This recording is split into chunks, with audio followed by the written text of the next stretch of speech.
Bumili ako ngayon ng bagong colony ng mga hazer cockroach. Ayan sila.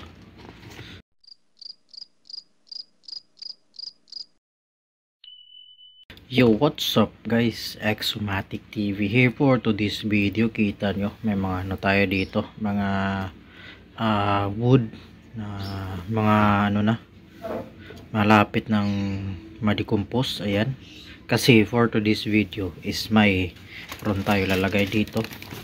Bumili ako dito ng bagong, kunin na natin, bumili ako ngayon ng bagong colony ng mga hazer cockroach. Ayan sila. Ayan, kasi yung old na colony ko is naubos, namatay sila lahat.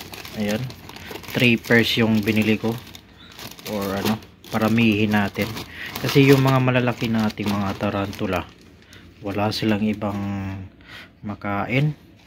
Ayan, kita nyo, ayan sila. Ayan, focus ka dito sa likod. Ayan, kita ko lang sa inyo guys, itong may mga sungay. Ayan, kita nyo, may mga sungay.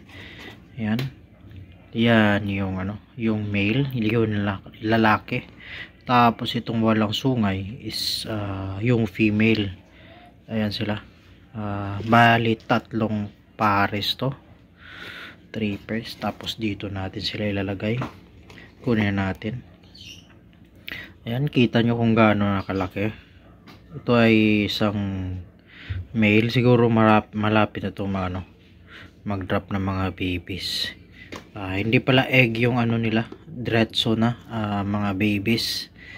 Ayan, kunin na natin to. Lipat natin sila dyan. Iba. Hindi ako maglalagay ng ano, ng egg tray. Yan, naghihi sila kung marinig nyo. Yun, naghihi sila, kaya tinawag silang hazer cockroach. Yan, naghihi sila. Napakatigas. Yun, tapos ito na isa.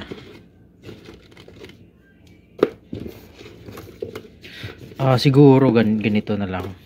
Ganito na lang yung setup ko. Ilagay ko dito yung ano, ito yung egg tray, ilalagay ko dito para malagyan natin siya. Pwede natin ilagay dito yung dito pagkain, pero pwede naman ganyan. So sa tingin nyo guys, ano, ganito na lang para maging malinis tingnan.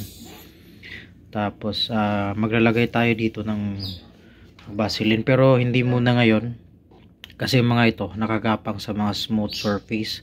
So kapag nanganak to, sigurado lalabas dito yung mga babies. Kaya maglagay tayo dito ng Vaseline or petroleum jelly para hindi sila makakit.